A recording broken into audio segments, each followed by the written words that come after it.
Mr. Run It Up here. My co-host is always the GOAT, Herman. Let's go. And our special guest today is a player, but also an LGS owner, a partner with MetaZoo, Dr. Cards himself. Everyone, introduce yourself, Dave. Let everyone know a little about yourself. I'll step What's up, back. I look forward to guys? hearing from you. What's up, guys? My name's Dave. I'm an LGS owner. I own Dr. Cards Gaming in Connecticut. I am an MZO as well for MetaZoo. I'm a player, a collector at heart. I started collecting. I travel with my team. We went out to Dallas together. We travel out to other stores. We do other tournaments. Just big fan of MetaZoo all around, collecting side of it, playing side of it, every angle really. So. That's awesome. Here in Texas, we definitely have a big group that plays MetaZoo.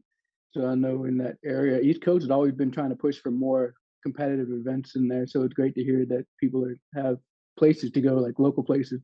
Did you just open up a new storefront, or did you have one previously? Yeah, so we actually just moved locations. Actually, we moved for the game. Our last location we opened, it was just supposed to be like a little storefront. Some places, some people can come and get some product. We never expected to be a really big play store. Once we branched into MetaZoo, players started to come in not just for collecting; they wanted to play the game. And at the time, I was still learning myself. So little by little, people started trickling in. We were sitting down, opening a couple theme decks, playing.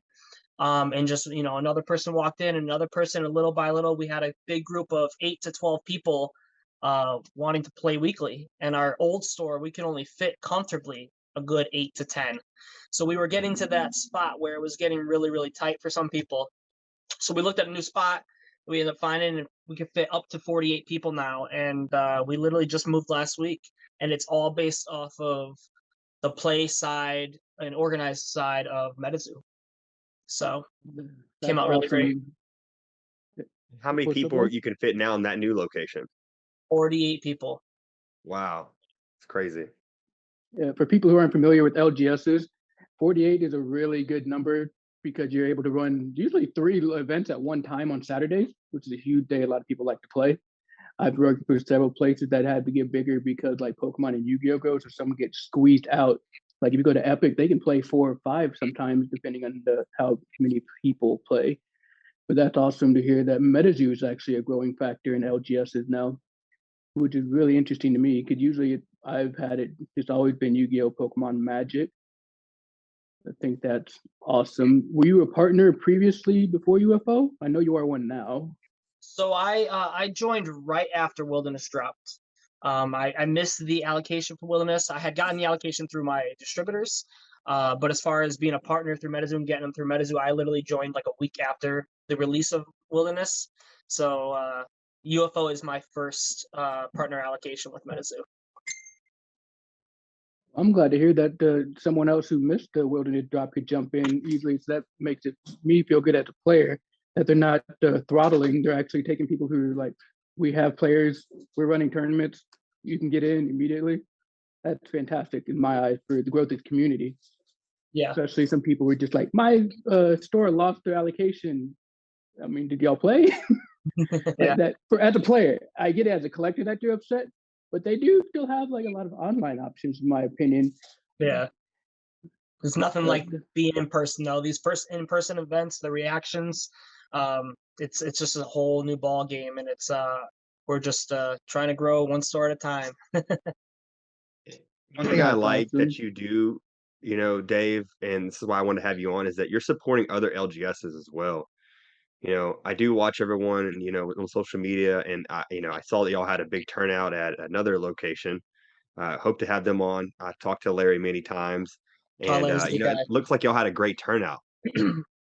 Yeah, me and a couple of my sponsored team players, my sponsored player Luis Perez, I believe he was on your show a couple weeks ago, and me, Lewis, and 3 of our other team guys, we drove out 3 hours to New Jersey to Cards to Go yesterday. No, sorry, Sunday, and we went there and we ended up making a 25-person turnout. There's 5 of us plus the 20 of them, the tournament was awesome. Larry is a great guy. Church, Larry, Josh, they're all great dudes, partners. Super MetaZoo community supporters. We go out once a month. Actually, it wasn't our first time down there, and yeah, we just want to support and just show that the game is, it's not all just money. It's the game is a lot of fun to play. We've met so many new people between Dallas CollectCon and traveling out to Carts to Go. We're looking to go to there's a new store in New Hampshire. A buddy of ours is trying to get MZO approved on, and we're looking to travel out there. As soon as he gets sanctioned tournaments, we're going to be traveling out there to be doing some team tournaments. So we're just enjoying the game and loving the ride. And that's the best thing about it is doing it, that community as a whole, being able to grow together as LGSs. I remember back in our experiences, if I take our experience as a kid mine, being able to hop from card shop to card shop in that same town and be able to play like a tournament during the day, have a tournament at night, and then be playing at IHOP, with all that group of players afterwards. It just there's nothing gets better than that. And it's awesome to see the actual LGSs actually playing the game. I see you actually playing the game. And Yeah, so that's remarkable because a lot of the people that are partners are LGS, they're now starting to kind of trickle in and play the game as well because I don't think they realize how fun the game was. I know it's a very profitable game, but on top of that, how fun the actual game is. I mean, literally, there's no game that I don't think I would got into competitive wise after being out of TCGs for 10 years. I yeah, mean, it takes the best of both worlds of Yu-Gi-Oh to me, Magic, what I've heard from other people, and Pokemon, and mixing it all together and nostalgic of the card looking, also taking it with the cryptids and learning about, the lore of the cryptids. I think it's an awesome, focal point of all this coming together and bringing everyone together. Like, think about us being able to play where these cryptids were. I mean, we're gonna yeah, be I'm going to Roswell here in a couple weeks, and I mean, I never would imagine I'd be going to Roswell to play a TCG game. yeah. So I totally agree. It's a great combination of all three of them. I mean, this is stuff that we grew up listening to as stories when we were kids. Oh, Chupacabra, Bigfoot, Headless Horseman. This is all Grim Reaper. All that stuff is such cool stuff that we grew up like, toddlers. Oh, Grim Reaper's gonna get you. You know what I mean? So this is stuff that's been in our head since we were kids. And when they were able to, the team MetaZoo was able to put a card game out of it together and make it as fun as it is and do a combination of the vintage Pokemon look to it with the magic style mechanics mixed with a little bit of Yu-Gi-Oh. It's literally the best of all the worlds into one, and I truthfully think that MetaZoo, in my opinion, is changing the world as TCG we know it. I feel like it's for the better, of course, and I just see nothing but up from here. You know. I ask you this now as an LGS, because I want Herman to ping me on this. I'm going to ask you some tough questions because I really want to know from a standpoint as an LGS because I hear a lot of good, bad, and ugly. I will get into that segment to ask you, about Mez at the end. But with all the drops that happen, you know, I hear a lot of things about, when it comes to the actual booster box and then all these other additional, side drops or side missions, I like to call them in the TCG world. Um, What's your take on that? Do you feel like it's good for the game, or do you feel like it takes away from the game? And when everything's being spread out, I like the rival boards. I have some myself, and Herman does, and I'm pretty sure you do as well. Oh, But like absolutely. when it comes to all the different merch compared to the actual TCG, like NFTs and all that, how do you feel as an LGS and an owner in the card segment of it? With all these other drops, like I just like want your point of view on that. See, it's hard for me because if in my heart, I'm a collector, so I love that stuff. Yeah. Seeing it from an LGS owner side of it, and hearing from some of my players that we'll say, for instance, the Fourth of July promo. That was a tough promo for them to get. I think it sold out in a few minutes, and I don't know if there was a limit cap or not. I heard some people got hundreds, whatever it is. I personally think there's definitely some work they can do between possible limits or slowing it down a little bit. I think I think there's a lot of stuff being released at too soon of a time in between sets. I love it all myself. I think it's beautiful work. I think it's a great product.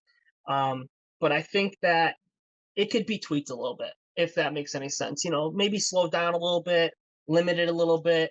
Um, just kind of, I don't know, I guess pay attention more to the set coming up and hyping the set, um, and getting UFO ready. You know what I mean? Then I don't know, I guess putting hype at some other different points, if that makes any sense.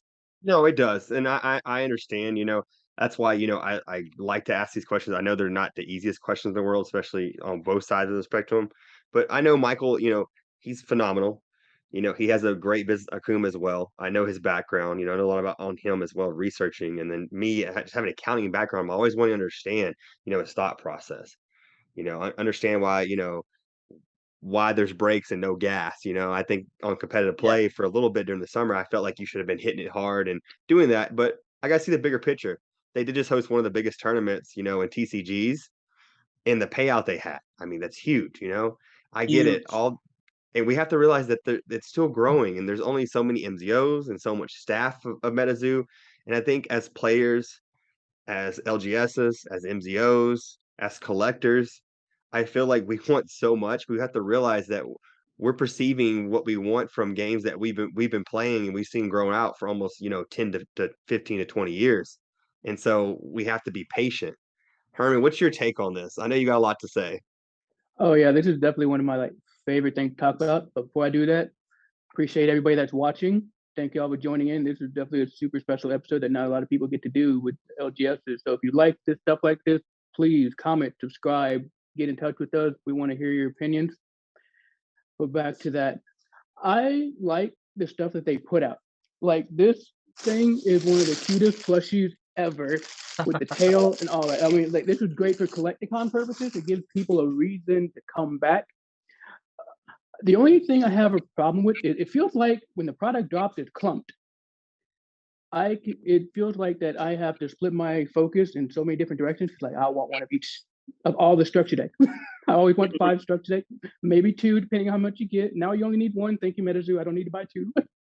The release decks are great for hunting, but I would like to see them do what I call a staggered release, so they can drop like the blisters and the booster boxes on 1 month, or like 1 week, 3 weeks later they drop the structure decks, and then or at the Collecticon they do a release event, and that's the only way you can get some of the release decks early, something like that. Maybe a little bit more hype, because I do like the auxiliary products. The skateboards art, they look great. Like I wish I had more money to buy them, but they're expensive. But I got the ones that I like, and like Mana Ray looks cool. The alternate art promos are awesome. They're still playable. I like 4th of July. I bought mine on secondhand. Why not? That card's great. And for those of y'all who haven't, buy the card. Absolutely. As a player, I'm telling you, buy the card. So Yep. I like the limited promo drop. Like I'm from Yu-Gi-Oh, man. I played whenever you had to win the crush card. Yeah. So like, and all that like it has inherent value that keeps your card values up. Like it doesn't go to zero. It's never going to go to zero. There is value in the card still, and people buy a bunch of them even if they're limited. Okay, that is what it is. But if you're playing and collecting, when you get them early, it's great. It's only later on when people come in that they really like, I want this card, but it went up so much. That's gonna happen. I do think they do like really cool ideas, like the Denmark shirt. Those were cool too. I want to see. I don't want to see Cryptid Nation keep getting reprinted cards like that. Even though like Quetz, Frogman, they all look different and interesting. I like the artwork. I'm not gonna lie, fan art's awesome. I love And those. that was a good set. Yeah, Great I set. just want to see Love them that set. more. I don't know. I feel like some players or even collectors, the wallet's getting a little stretched if you all on the release day. So I don't know. That might hurt LGSs sometimes. Some LGSs can't afford to get enough to bring their product level down from like 80 to a box to like the 60 55 level. Like people don't know how much you actually have to order to get down to the profitable levels. Yep. So I think MetaZoo could help a little bit with that, but I do like that they did some of that the LGS stuff, the kits. I heard they were free. Like you just had to sign up for them. Is that true? Yeah, at first they were purchased. They were $1,000 and $30 in tax. I bought a few just because I knew I was opening a new shop. I needed new window cleans. I needed new stands. I was very interested in them. And Mike surprised everybody, refunded everybody for the price of the kits, and just kept the shipping there, and that was it. I was very grateful for that because there's some price support in there. There's some LGS promos in there. So, I mean, that says a lot about Mike and his support to the LGSs. So. That's great. I was hoping that there'd be something that y'all were getting extra, but the fact that Mike rolled back that is $1,000 price point is amazing. Oh yeah, So yeah. that's something that's huge. Like what Konami, Pokemon, they're not gonna roll back your price when they tell you that. Yeah. So I'm excited to see what they do. Like I'm hoping they do OTS pack like Yu-Gi-Oh does for different things. Like I still need a void spell indexes, hollows. Like I want all those hollows. I hope they have Lightning in a tournament bottle. packs. Yes. Like LGS tournament packs would be so great. And something to Oh, add, yes. yes, like that would Everybody what's the would saying? come to LGS with that. Everybody. You show them Goombrew people were searching for. If it's in that pack, they're coming, man. All of them. And like you can make tournament pack series 1, 2, 3, 4, 5. Like you can just keep it on, and that's what's going to really build up the base, I think, of players. I look at when I go to locations now, and as I'm doing market research of LGSs here in Dallas, Austin, Houston, I look at other games and what they're giving the players, and we give out a lot of packs from the boosters. And I think over time that will come into hand when we have a lot more player base, which it's getting there. It's going to get bigger.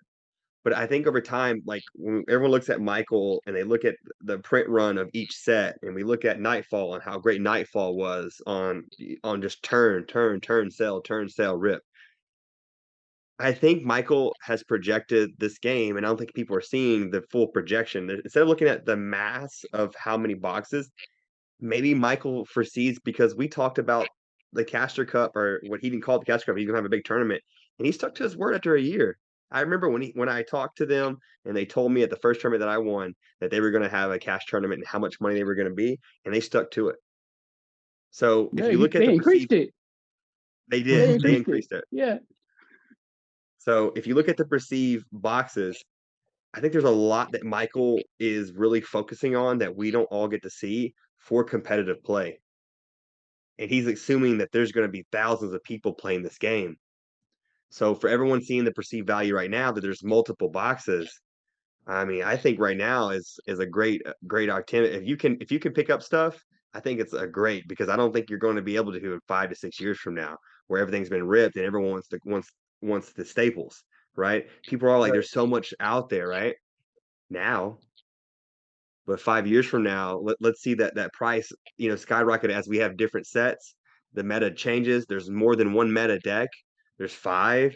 I mean, I really think like cards that I know you and I and Dave can relate to is Prism Aura. Like Prism, I think Prism Aura is going to be worth so much, Oh yeah. Yep. Yeah, I and I hope they agree. don't Like reprint it. I hope they don't anytime soon anyways. I mean, I'm talking I like don't care if they reprint that card. Like the foil, the first foil looks so beautiful. Like as it long as they does. change, if it's non-foil, I'm fine with that. Like it's gonna come out soon because players need it to play.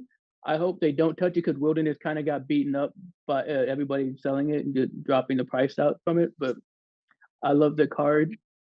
It does need to be in more people's hands if they can get to them eventually. Yeah. Right now, I think everybody's right. We got enough cards in the system. But I do want to say something cool that MetaZoo does is with like their stamp cards. I've never seen someone put a foil on the bottom part of the card, like an identifiable mark. Like I Oh used to yes. Yep. resell these cards. Like if they would have done that in Yu-Gi-Oh, it was a whole different product. Like what card. No one makes mistakes when they pick up a card like that. Like it's a value. It's something different. The cards are thicker.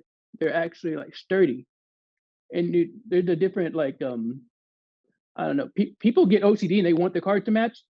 Stuff like that makes it more difficult and makes hello this one can't be playing one seeing one to two of them seeing two. It's gonna be hollow. It's got to be hollow. Yeah, exactly. That makes it cool. Like when you have your set standing together like that and you're drawing them out, it just feels awesome when you're playing it. I like stuff like that. I like it being stamped. So I do think that's something MetaZoo does differently.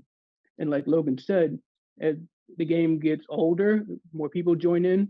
The fact they seal these promos in cellophane is another point that people who aren't familiar with collecting will differentiate between slabbing and raw copies.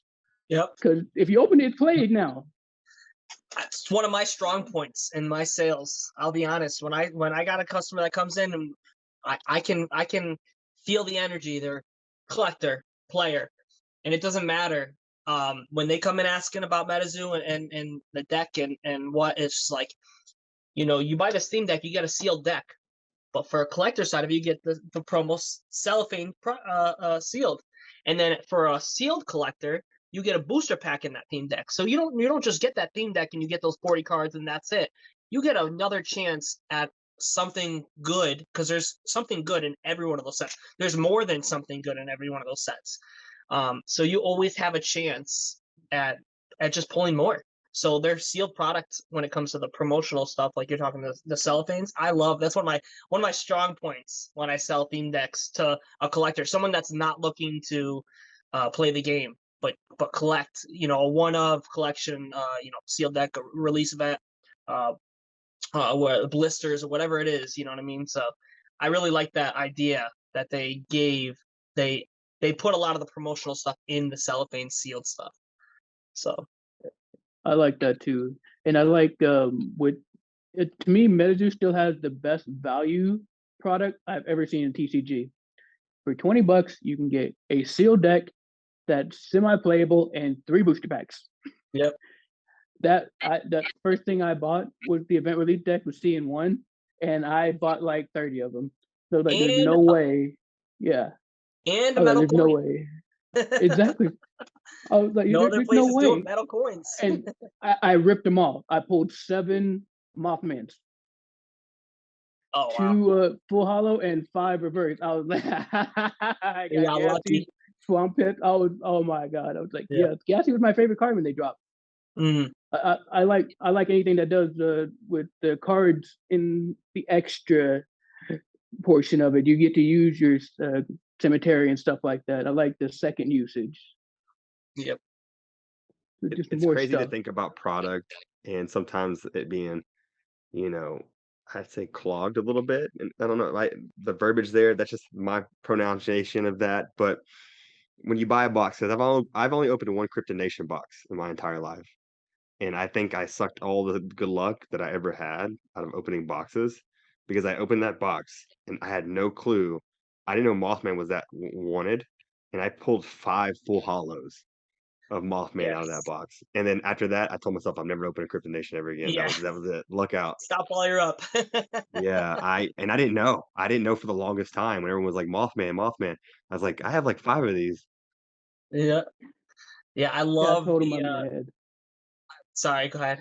No, I told him how many he had. He's like, man, aren't these hard to get? I was like, yeah. What'd you open? 1 box. I was like, man, go shoot yourself. Yeah, I think I opened before I got into the play side of it and really into the distribution side. I was opening some of it for myself, and I think I want to say I opened like 2 or 3 booster boxes and didn't get a single one, not a reverse holo either. And then I ended up getting lucky in a spell book and got one. But yeah, I like that. It's not a preset box where you get like 1 secret rare, 1 ultra rare, couple little other rares. You know what I mean? I love that the box can really be a banger. And I can't really say that the box can be total crap. I can't because I haven't seen. I've seen a couple like reverse holo heavy boxes, but even some of those reverse holo cards playable are still staples in a lot of decks. And I just love the randomness of it. How you could just get some really, really, really hot boxes. I mean, some really. You get the lottery box. I agree. You get the lottery box sometimes. That's just the cool part of the chase. Yep. Dave, I have a question for you before we get into the last segment. When it comes to competitive play and it comes to sponsoring players, why do you feel like it's beneficial to have sponsored players? What do you foresee as an LGS moving forward, having sponsor players in this game? Like, what are your thoughts? Well, I will say this has been my first sponsored player in all TCGs. I haven't sponsored a player for any other TCG games. Um, this game, my sponsored player loves to support my entire team loves to support my LGS both online, locally, when we travel. I mean, it's just, we all have shirts. We all got Dr. Card shirts. Um, it's awesome to have a couple sponsored players because like I said with the shirts, when we went to Dallas, my guys all wore these Dr. Card shirts. Just get the name out there, show that the game isn't just played in one the original, Texas being the original state. It's played all over and it's growing. We're in the Northeast. I know there's some stores in California that are opening up and getting some good play. There's some Illinois, Tennessee, Kentucky. I see them all up there on the MPN network. Um, and having sponsored players for MetaZoo and having them play in these tables and travel to the events is just so beneficial for not just my store but also the game. It shows that the game's played. It's played. It's not just a one and done TCG. The game is heavily played, and I mean, we love the game. We are games and collectors at heart. Number one, we're games and collectors at heart, and for as long as this game is playable, we will be at every single con playing these games. So, I mean, I will close down my store to go play. Awesome. That's awesome. I have friends who've opened their own stores, bought into stores that all done similar things like that. They made their own teams, and having those sponsored players like that always showed a commitment to the game, Yeah. both to the game and the store. And it went both ways. The store giving commitment to the players, like represent me, I'll take care of you, do well, be you, be an ambassador, be a cool person. Like the right people being ambassadors, not sponsored players, really, in my eyes. That's where the game had gotten big. That's why it was so great that Easton won. Yeah. Like, I've never heard adulation like that. Or he got a standing ovation for winning, just shouting. Everybody was shouting, "You deserve it." That was a good, solid guy in a group of amazing people, in my opinion. Yes. Absolutely deserved. So I ask you another question on top of that. What defines to you a sponsored player? As an LGS, I ask you what defines a sponsored player and what people, because I get asked all the time, Logan, how do I find a sponsored player? Like, I want to do my brand online. I want to do my LGS. And, I have things I say, but from an LGS standpoint, on the outside looking in, who are those characteristics? Who are those types of individuals? Like, I want to know, I know your sponsored player very well. Great guy. But I ask you as an LGS, what are those characteristics and the criteria? Yeah, so what I'm looking for in a sponsored player is someone that one shows commitment. I'm not asking, him, a sponsored player to be at every single event, every single time. People have lives outside of the game, just in general. But look, someone that's, a good player, a good person, someone willing to travel because yeah, I want to travel with my team, especially my sponsored players, someone willing to travel. Um, we help, we have contracts and set in place and financially help and all that stuff. Not that it's needed, but we offer that stuff. We want our players to travel with us and sit at the tables. We're looking for top table players. Good, solid uh, people who just know the game, put their time into testing, um, and just really, we're just looking for a good, committed MetaZoo player, someone that's in it for the long haul, not just for the cash. My player is a collector as well. I don't think he was a collector before he met me. To be honest, he walked in. I think my sponsored player walked in because he heard about the cash. I think he first walked in and was like, "Wow, this game is being talked about. A lot of people are saying how good it is, and they're paying out a lot of cash." He walked in. He basically said, "Hey, build me the best deck." And at the time, it was just before Wilderness, and what I build him, Love Letter Water. Frogman deck, and Yeah. I built him a frog deck. And a little side note, I think it cost us like $83 to build with the mana ray and the So cheap. extras. It's It was great. I so love it. cheap, and before prisms, of course. And he sat at that tournament the first time he played and won. I think it was like 7 people, but he took the people that have been playing with me for a few weeks, few months even. He ran them for their money, and he loved the game, and that was it. It took off from there. Every day he was, hey, I want to try a spirit deck. What do you got for spirit cards? And he just showed his commitment from the beginning, just wanting to play the game. And I think that's where I'm looking for. We're definitely looking for some more players, especially after the UFO drop. And so if you guys are looking, reach out to us. But Like, I yeah, asked this because thank you for sharing that, Dave, because, like, yeah. to hear both sides, we hear from competitive players. We always ask what is a what is a competitive player? What is a pro player? What is a sponsored player? But that criteria, is everything. You gotta put your I say your blood, sweat, and tears into this. Sometimes, I get very passionate about the kids in this game. I get very passionate about the individuals in this game. Because, there's a long history behind this besides just playing competitively, that involves my father and my dad being able to open packs together. So when I see these kids and this dad and they're on, YouTube, or if they're on, like, Instagram and they tag me or anything, it's like people think that, like, it's all material, but where do I get the substance from? Seeing that kid and that dad opening those packs together. So all that I've gotten from MetaZoo, I will give it to them because I enjoy having insight of that all over again. But getting on another note, here it is. You knew it was coming.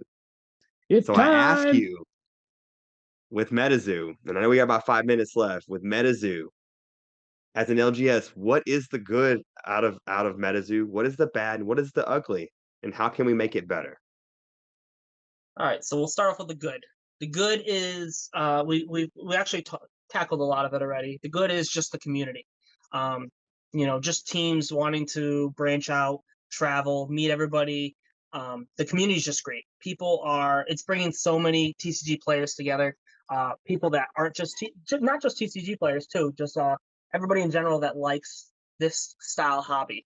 Um, the bad, another thing we kind of tackled, I'd say the drops in between sets, the hype that's being taken off the next set to a limited drop.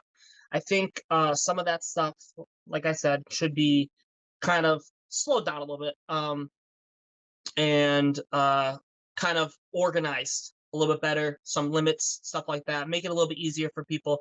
I think that kind of deters some people into the game that may not be a strong player or have any interest of really playing, but when they look at the collectible side of it too, and then they're having a hard time collecting it, it kind of deters them away from wanting to actually get into playing, because who knows if there's going to be a card that's super super hard to get but super good in maybe their deck, and it may make them kind of, oh man, I don't have $200 to spend on $300 to spend on a Rat King or something like that, you know what I mean?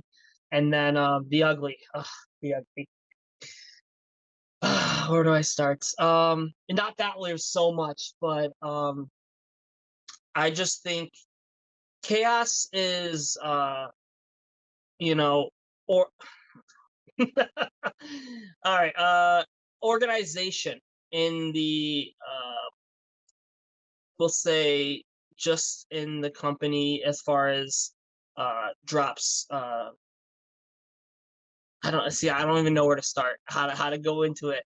Give us the skinny. Give us skinny because we have about 5 minutes left, though. Oh yes. I don't want to say like it's there's really an ugly part of it. Um, it's just the I kind of want to say maybe the bad kind of rolled into my ugly. I kind of wanted to start with the drops and limits, but um, honestly, I'm kind of hurt for words right now when it comes to the ugly. Wasn't prepared. But It's okay. yes, No, that's a good thing. That could be a good thing. Like it has. I really don't have anything at tip of my tongue to say there's an ugly part of MetaZoo, and it's not something that I'm holding back. It's just, I see the my bad was with the drops and stuff like that, but I really don't have, and I don't want to just come off say stuff just to fill in the segment. I really don't feel there's an ugly part at this moment to kind of put out there as an LGS owner. I know there's some drama going on in the background, and I don't want to say any other companies, but with some of the old partners and stuff like that. And I think the drama does tear people away, and that's where we'll go. Is some of the drama that's put out in the public, um, things that are said publicly. I think that needs to be, you know what I mean? Some public stuff needs I to get be what you're said. saying, Dave. I Yeah. get what you're saying, and I think at the end of the day, it's gotta be, like, to me, I always say, and I'm always passionate about it, I'm always sticking to it, it's gotta be about competitive play. I think at the end Yes. of the day, the conversation should always be about competitive play. I understand there's a lot of partners and all that, but at the end of the day, if the competitive play is there, a game will succeed. If people can learn it, then you can build it. And so all the other stuff I feel like will work itself out if you can keep developing competitive play, excuse me. So at the end of the day, help these partners, help these LGSs have certain promos, certain things that will allow players like me and Herman to travel all the way up to see you. I think Yep. that's what it's all about. Then everything else will work itself out on the back end, on the business side, on the marketing side, everything. I think Michael, has a good head. I think people give him bad credit on criticism as well on competitive play, but I think we need to see the bigger picture in the future, and we're seeing so short term.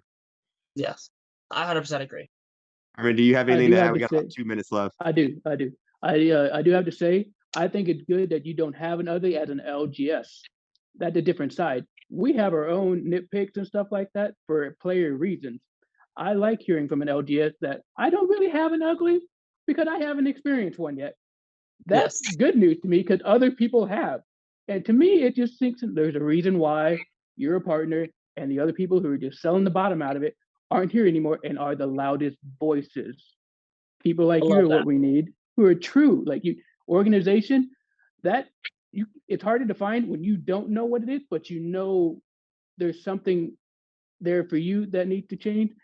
I agree that organization could be something for me that can get tweaked, and it's been getting tweaked. But like the ugly could have been the $1,000 for an LGS ticket, and y'all got refunded for that. So I think that's fantastic, and I Yeah. appreciate your honesty because that's the most important thing for this segment. I don't want it to be kiss kiss metazoo. I want it to be truthful so that we Yep. can Beautiful. That's all we show the want. truth. Yeah, Yep. And Dave, first and foremost, as we're cutting off right here, thank you so much for coming on. Thank you for being on the spotlight. Me and Herman both looked forward to coming up to your tournaments. Hopefully, you'll get on that Caster Cup list. Oh You yeah. know, I look forward to it. Herman, pleasure as always, guys. We're logging out. It was an appreciate awesome y'all. show. I'm glad we have LGS on here. But Meta Talk episode 5 is out. Y'all stay tuned for the next one. Take care. Later, Peace. guys.